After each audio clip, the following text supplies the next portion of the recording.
Greetings, friends. Today I want to reflect on the parable of the Good Samaritan as told in Luke chapter 10, verse 25 to 37. And the text is on the webpage below this video.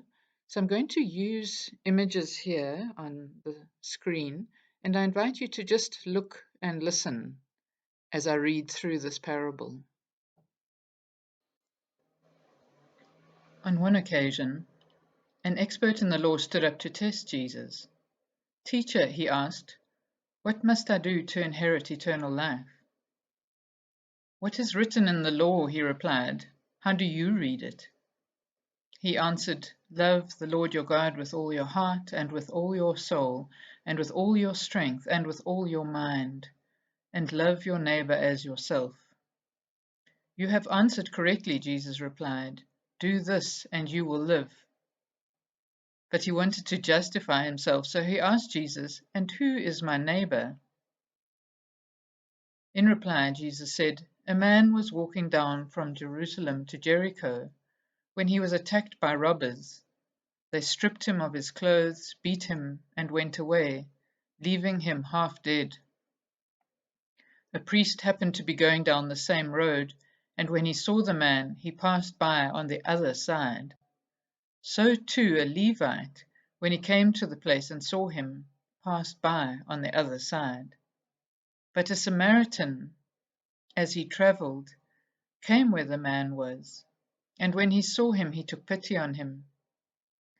He went to him and bandaged his wounds, pouring on oil and wine. Then he put the man on his own donkey, brought him to an inn, and took care of him. The next day he took out 2 denarii and gave them to the innkeeper. 'Look after him,' he said, 'and when I return I will reimburse you for any extra expense you may have.' Which of these 3 do you think was a neighbor to the man who fell into the hands of robbers?" The expert in the law replied, "The one who had mercy on him." Jesus told him, "Go and do likewise."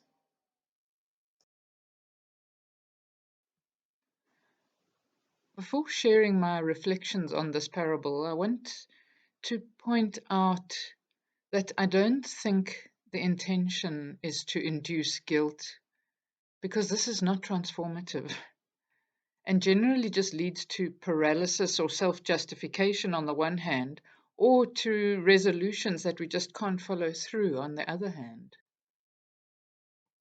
Rather, my sense of this parable and of Jesus's parables in general is to shake the ground beneath us, shining a light on our stuck and conditioned ways of being in the world, and to leave us with an even deeper question than we started with. And this parable also serves to evoke recognition of our blind spots towards others and our encrusted social and religious belonging systems. And with that, there's the deeper invitation to open our hearts in new ways to people we would normally overlook or dismiss. So, to get on to my personal reflections on this parable, the first point I want to draw out is that this questioner seems disingenuous. As the passage describes, he wanted to test Jesus. He was not really interested in asking about eternal life. And as he so often did, Jesus responded to this question with a question, which the expert of the law did manage to answer with ease. Love the Lord your God with all your heart and with all your soul and with all your strength and with all your mind, and love your neighbor as yourself. And Jesus affirmed his response, but with the challenge, do this and you will live. But then the expert of the law tried justifying himself by looking for a loophole in the law. And he did this in a typical way. Surely this does not include everybody. Who is my neighbor, my kin? Who belongs on the inside of the group that is worthy of my compassion? And in telling this parable, Jesus is presenting a radical challenge to the religious hierarchy and social belonging system of the day. He could have just given a quick answer, well, everyone. which would have been correct, but would not have really been an invitation to self-awareness, which is necessary for true transformation. In telling this parable, Jesus unmasked the deeply damaging religious hierarchies, games, and pretenses that we all hide behind, as was his incredible gift, slicing through the hypocrisy and showing the truth of what genuine compassion, real love looks like, and ultimately what genuine love for God looks like. And he does this by putting a Samaritan squarely in the center of the frame. Samaritans were an oppressed race group and highly marginalized in the culture of the group that Jesus was talking to here. They were considered impure, so much so that to eat their bread was considered as bad as eating the flesh of swine, to quote a biblical scholar. A description of Samaritans from the point of view of the listeners would have been a hated outsider who worships falsely and desecrates our religion. What Jesus is doing here is radically scandalous, saying that what matters is not your social standing, your race or religion, or even how you worship, but how you love. This is echoed in 1 Corinthians 13, if I have not love, I am nothing. And in 1 John 4, verse 7 to 8, everyone who loves has been born of God and knows God. Whoever does not love does not know God, because God is love. This places love so centrally in the sense of what the kingdom is all about. And this is also saying that our claimed love for God and our love for our neighbor should not be separate. They are one love. And Richard Rohr makes this point very strongly, saying that our love should be a seamless garment, and saying how you love anything is how you love everything.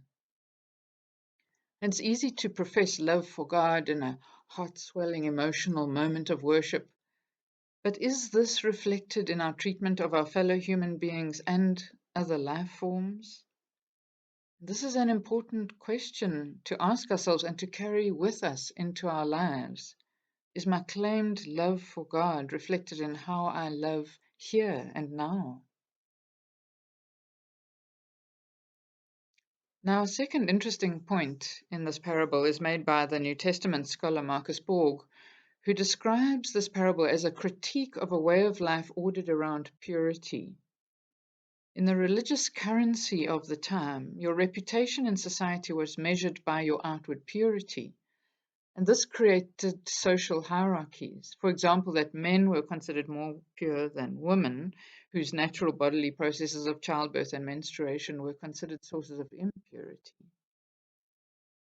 And so Marcus Borg wrote, the effect of the purity system was to create a world with sharp social boundaries between pure and impure, righteous and sinner, whole and not whole, male and female, rich and poor, Jew and Gentile.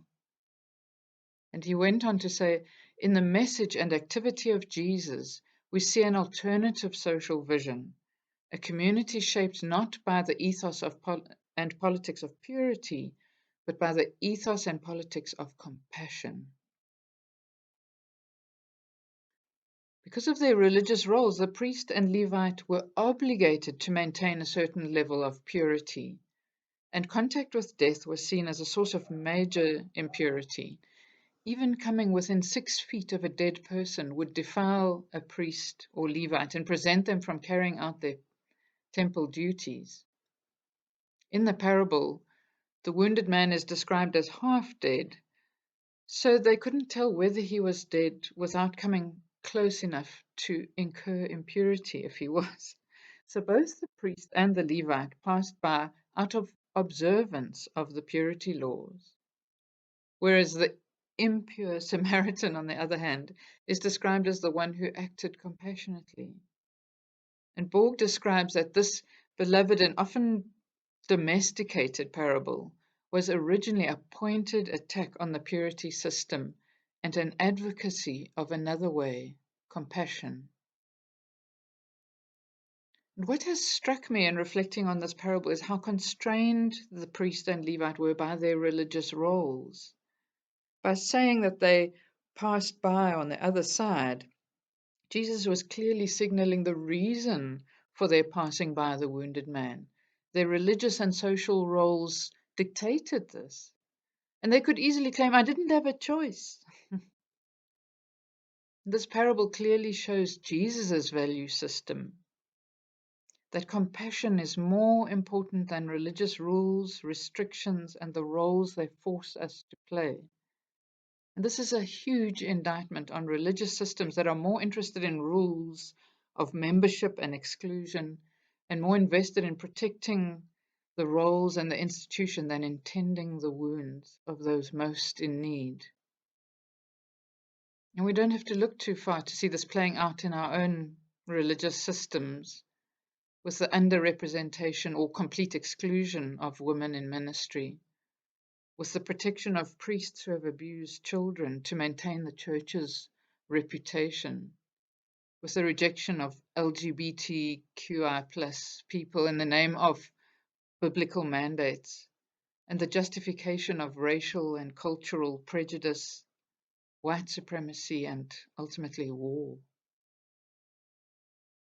How would it be if we broke out of the constrictions of our religious institutions and instead tend to the wounds of those most in need?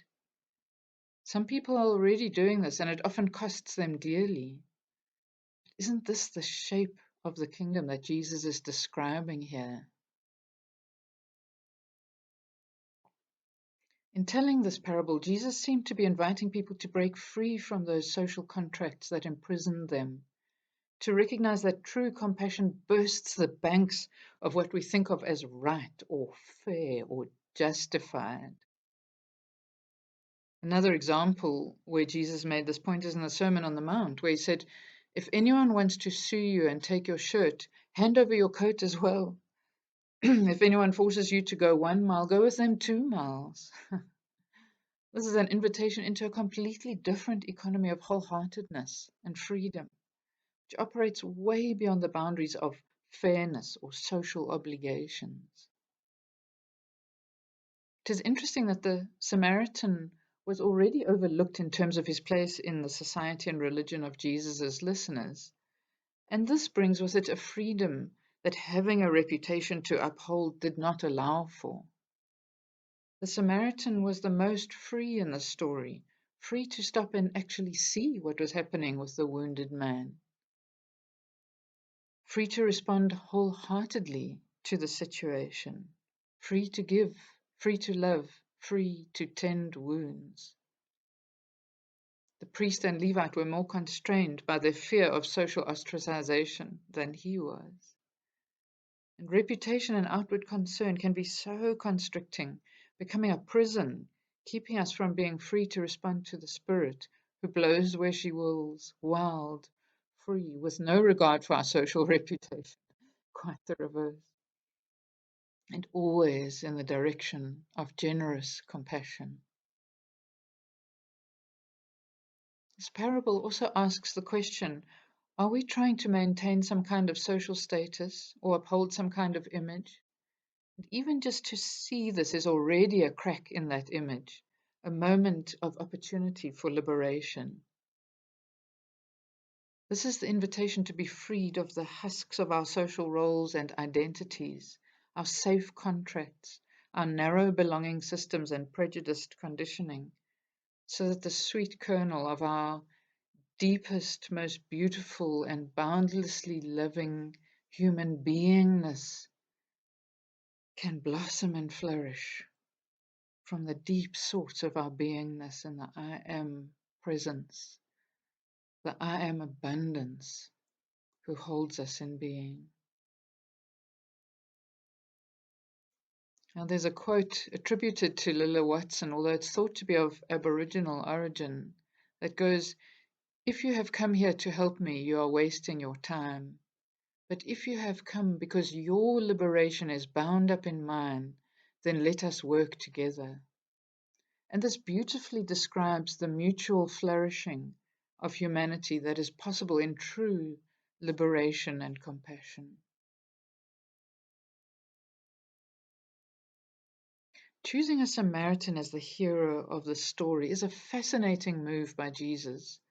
This impure, hated outsider was likely not to be considered fully human by the listeners.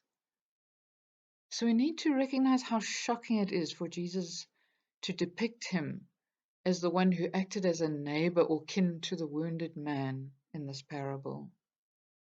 And this holds up a mirror to us of how easily we underestimate or overlook people who we don't fully recognize as human. This kind of attitude was inculcated in so many of us in our racially segregated upbringing in South Africa and in many other countries. And even now, this deep conditioning needs to be continually recognized and brought out into the open and challenged. And in her book, See No Stranger, Valerie Kaur offers us the invitation to wonder about the other, to explore their humanity in our imagination. And doing this enables us to recognize them as full human beings, opens our heart towards them. And this seems to be the invitation that Jesus is offering in placing the Samaritan as the hero of the parable. Imagine being in this man's shoes. Imagine being hated and oppressed and dehumanized as he is, and still acting from such deep compassion in this situation. Using our imagination in this way may be deeply uncomfortable for us. It asks really hard questions because we live in a society that has normalized the absurd in terms of inequality and dehumanization. But it is essential if we are to recognize what Jesus is calling us to and open in the full sense of who our neighbor is.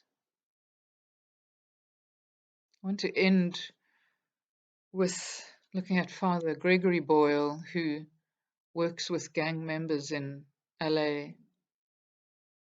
And he writes of radical kinship, which he says is the only thing that mattered to Jesus. He describes the need for a connective tissue born of tenderness. What a beautiful line. A connective tissue born of tenderness. And he describes the need for standing with the disposable so that the day will come that we stop throwing people away. And it's this kind of inclusivity, tenderness, and radical kinship that the parable of the Good Samaritan is describing, and what our country and our world so desperately need for true transformation, healing, justice, and dignity.